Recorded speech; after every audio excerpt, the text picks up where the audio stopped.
Section 12, Heralding the Message in Other Continents. Sounding the Message in Europe. Subheading, The Whole Earth to be Illuminated.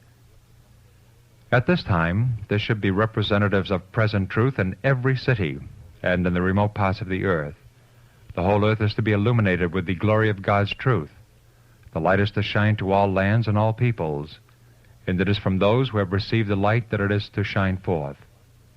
Certain countries have advantages that mark them as centers of education and influence. In the English-speaking nations and the Protestant nations of Europe, it is comparatively easy to find access to the people, and there are many advantages for establishing institutions and carrying forward our work. America has many institutions to give character to the work. Similar facilities should be furnished for England, Australia, Germany, and Scandinavia, and other continental countries as the work advances. In these countries, the Lord has able workmen, laborers of experience. These can lead out in the establishment of institutions, the training of workers, and the carrying forward of the work in its different lines. God designs that they shall be furnished with means and facilities.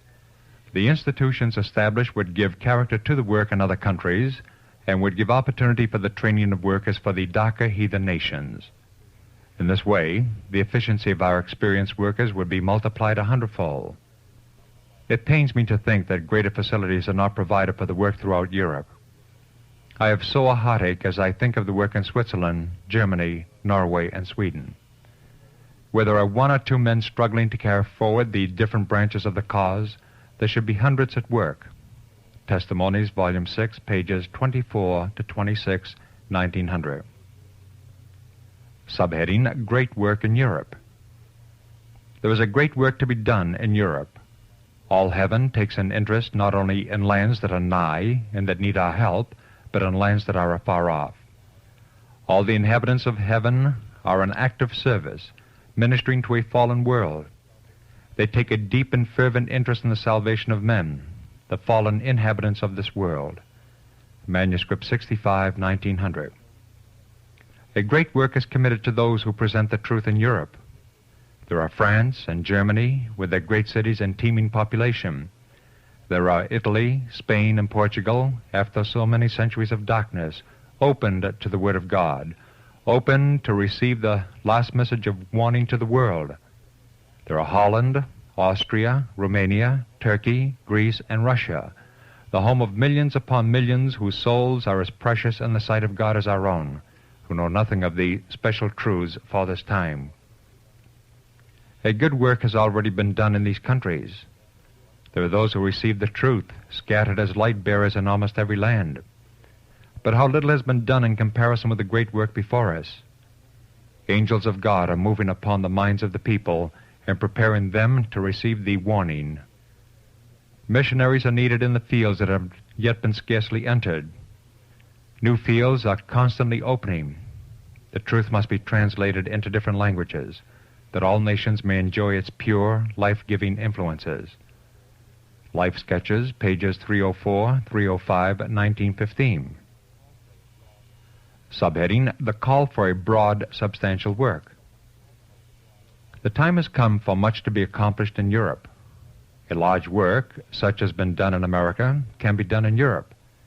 Let sanitariums be established. Let hygienic restaurants be started. Let the light of the present truth shine forth from the press.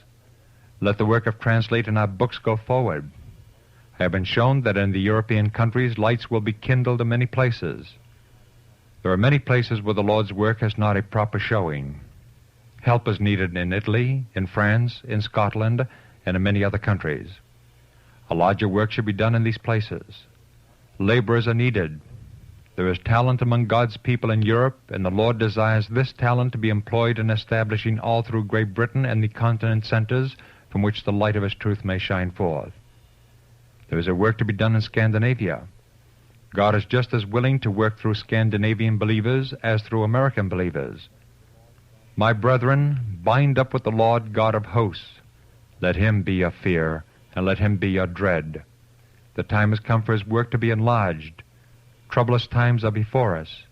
But if we stand together in Christian fellowship, none striving for supremacy, God will work mightily for us. Testimonies, Volume 8, page 38, 1904. Subheading, Greater Effort Needed in Europe. It will require far greater effort to accomplish the work than in America because of the poverty of the people. Then the ministers are so plentiful. We think of the words of the apostle, "They shall heap to themselves teachers having itching ears." As soon as the truth is brought to the place, the ministers of the different churches become alarmed and send at once for ministers to come in and commence revival meetings. Here, they're called conferences. These meetings will continue for weeks, and no less than 10 ministers will be on hand. The very best talent will be enlisted, and warnings and threatenings will be poured out from the churches against the Seventh-day people who are classed with Mormons and who, they say, are breaking up churches and causing divisions. It is very hard to get any hold of the people. The only way that we find to be successful is in holding Bible readings, and in this way the interest is started with 1 or 2 or 3. Then these visit others and try to interest others, and thus the work moves slowly as it has done in Lausanne, but 20 have embraced the truth there, and this is not all the good that has been accomplished, for the young men who are preparing themselves for laborers have here had a good drill and received an education that will fit them for greater usefulness in the cause of God. Letter 44, 1886. Subheading, Reaching European State Church Members. From the light that has been given me concerning the people in this part of the country, and perhaps all through Europe, there is danger in presenting the truth of arousing their combativeness. There is little harmony between present truth and the doctrines of the church in which many of the people have been born and brought up, and they are so filled with prejudice and so completely under the control of their ministers that in many cases they dare not even come to hear the truth presented. The question then arises, how can these people be reached? How can the great work of the third angel's message be accomplished? It must be largely accomplished by persevering individual effort, by visiting the people at their homes. Historical Sketches, pages 149, 150, 1886. Subheading, The Silent Messenger. But, says one, suppose we cannot gain admittance to the homes of the people, and if we do, suppose they rise up against the truths that we present. Shall we not then feel excused from making further efforts for them? By no means. Even if they shut the door in your face, do not hasten away in indignation and make no further effort to save them. Ask God in faith to give you access to those very souls. Cease not your efforts, but study and plan until you find some other means of reaching them. If you do not succeed by personal visits, try sending them the silent messenger of truth. There is so much pride of opinion in the human heart that our publications often gain admittance where the living messenger cannot. I have been shown how reedy matter on present truth is sometimes treated by many people in Europe and in other countries. A person receives a tract or paper. He reads a little in it, finds something that does not agree with his former views, and throws it aside. But the few words he did read are not forgotten. Unwelcome though they are, they remain in the mind until an interest is awakened to read further on the subject. Again the paper is taken up. Again the reader finds something in it that is opposed to his long-cherished opinions and custom, and he angrily flings it aside. But the rejected messenger says nothing to increase his opposition or arouse his combativeness. And when the force of his anger dies away and the paper is again brought out, it tells the same simple, straightforward story, and he finds in it precious gems. Angels of God are near to impress the unspoken word upon his heart, and though loath to do so, he last yields, and light takes possession of his soul. Those who are thus unwillingly converted often prove to be among the most substantial believers, and their experience teaches them to labor perseveringly for others. Historical Sketches, page 150, 1886. Subheading, Open Air and Tent Meetings. I was requested to speak in regard to holding tent meetings in Europe. I told them, according to the light the Lord had given me, tents could be used to good advantage in some places, and if conducted properly would result in great good. I did not know at this time why they called me out on this, but learned that it was because Brother Blank had previously spoken rather against tents being the best for meeting house purposes. I then presented my objections in regard to open-air meetings. It was very wearing to our ministers because taxing to the vocal organs.